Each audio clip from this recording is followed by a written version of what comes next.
ایک چرواہا بسم اللہ پڑھ کے کیسے دریا پار کر گیا، اس ویڈیو میں یہی جانیں گے انشاءاللہ۔ کہا جاتا ہے کہ کسی علاقے میں قحط سالی پیدا ہو گئی۔ اس قحط سالی کی لپیٹ میں نہ صرف انسان بلکہ چرند و پرند سب اس کا شکار ہو گئے۔ مویشی مالکان بے حد پریشان تھے۔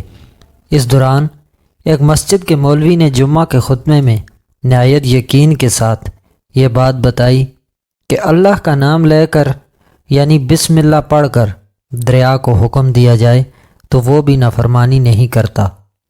خطبہ سننے والوں میں ایک چرواہا بھی موجود تھا۔ مولوی کی یہ بات اس کے دل میں اتر گئی اور اس بات پر اس کا یقین کامل ہو گیا۔ اس نے واپس آ کر اپنی بکریاں کھولی اور سیدھا دریا پر چلا گیا۔ اونچی آواز سے بسم اللہ الرحمن الرحیم پڑھا اور دریا کو کہا وہ اپنی بکریاں چروانے کے لیے دوسرے پار جانا چاہتا ہے اور اسے کہا کہ مجھے اپنے اوپر سے گزرنے دے۔ یہ کہہ کر اس نے اپنی بکریوں کو لیا اور دریا پر چلنا شروع ہوا۔ دریا پار کر گیا۔ دریا کی دوسری طرف کا علاقہ گھاس سے بھرا پڑا ہوا تھا۔ درختوں کے پتے بھی سلامت تھے کیونکہ کسی کو یہاں تک آنے کی رسائی نہیں تھی۔ اس نے خوب اچھی طرح اپنی بکریوں کو سیر کروایا اور واپس لوٹ آیا۔ پھر یہ اس کا معمول بن گیا کہ وہ بکریاں پار چھوڑ کر واپس آ جاتا اور شام کو جا کر بکریاں واپس لے آتا۔ اس کی بکریوں کا وزن دگنا چگنا ہو گیا۔ لوگ حیران رہ گئے اور اس سے پوچھا کہ وہ اپنی بکریوں کو کیا کھلاتا ہے۔ وہ سیدھا سادہ اور صاف دل نوجوان تھا۔ اس نے صاف صاف بات بتا دی کہ جناب میں تو بسم اللہ الرحمن الرحیم پڑھ کر دریا پر چل کر اپنی بکریاں دوسری طرف چروانے لے جاتا ہوں۔ یہ بات سب نے سنی مگر کسی نے اس چرواہے کی بات پر یقین نہیں کیا کیونکہ یہ ناقابل یقین بات تھی۔ مگر بات ہوتے ہوتے مولوی صاحب کے پاس پہنچ گئی۔ مولوی صاحب نے اس چرواہے کو بلایا اور سارا ماجرا پوچھا۔ اس چرواہے نے مولوی صاحب کو ہی حوالہ بنا لیا کہ مولوی صاحب میں تو آپ کا شکریہ ادا کرنے والا تھا۔ آپ نے جمعہ کے خطبے میں جو نسخہ بتایا تھا کہ بسم اللہ پڑھ کے دریا کو بھی حکم دو تو وہ بھی انکار نہیں کرتا، تو میں تو بس آپ کے نسخے پر ہی عمل کر رہا ہوں۔ مولوی صاحب نے حیرت سے اس کے چہرے کو دیکھتے رہے۔ مولوی صاحب نے کہا بھائی صاحب ایسی باتیں تو ہم ہر جمعہ میں کرتے ہیں، فقط ان کا مقصد لوگوں کا ایمان بنانا ہوتا ہے۔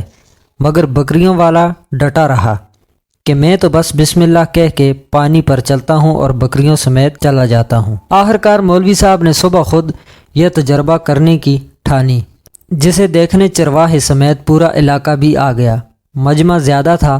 مولوی صاحب نے ایک دو بار سوچا کہ انکار کر دوں کہ کہیں ڈوب نہ جاؤں، مگر وہ جو مولوی صاحب کو کندھے پر اٹھا کر لائے تھے اب بھی جوش و خروش سے اللہ اکبر کے نعرے لگا رہے تھے اور مولوی صاحب کے حق میں تعریفیں کر رہے تھے۔ آخرکار مولوی صاحب نے اپنے ڈر کو دور کرنے کے لیے ایک رسا منگوایا۔ پہلے اسے ایک درخت کے ساتھ باندھا، پھر اپنی کمر کے ساتھ باندھا، پھر ڈرتے ڈرتے ڈھیلا ڈالا بسم اللہ پڑھا اور دریا پر چلنا شروع ہو گئے۔ مگر پہلا پاؤں ہی رکھا تھا کہ پانی میں گر گئے۔ مولوی صاحب ڈبکیاں کھانے لگے اور پانی کے بہاؤ میں بہنا شروع ہو گئے۔ لوگوں نے کھینچ کھینچ کر باہر نکالا۔ مولوی صاحب کی اس حرکت نے چرواہے کو پریشان کر دیا کہ مولوی صاحب کی بسم اللہ کو یہ کیا ہو گیا ہے، کیونکہ اس کا یہ روز کا معمول تھا۔ اس کے اپنے یقین میں کوئی فرق نہ آیا۔ اس نے بسم اللہ کہہ کر بکریوں کو پانی کی طرف اشارہ کیا اور خود ان کے پیچھے چلتا ہوا پار چھوڑ کر واپس بھی آ گیا۔ لوگ اسے ولی اللہ سمجھ رہے تھے اور اس کے حق میں نعرے لگا رہے تھے، مگر وہ سب سے بے نیاز سیدھا سادہ انسان تھا۔ وہ مولوی صاحب کے پاس پہنچا اور کہا مولوی صاحب میں آپ کی بسم اللہ کی تعریف سے کافی پریشان تھا، مگر پانی پر چلتے ہوئے مجھے آپ کی بسم اللہ کی بیماری کا پتہ چل گیا ہے۔ اس چرواہے نے درخت سے بندھی رسی کی طرف اشارہ کیا اور کہا مولوی صاحب یہ ہے آپ کی بسم اللہ کی بیماری، آپ کی بسم اللہ کی برکت کو یہ رسا کھا گیا ہے۔ آپ کو اللہ اور بسم اللہ سے زیادہ اس رسے پر بھروسہ تھا۔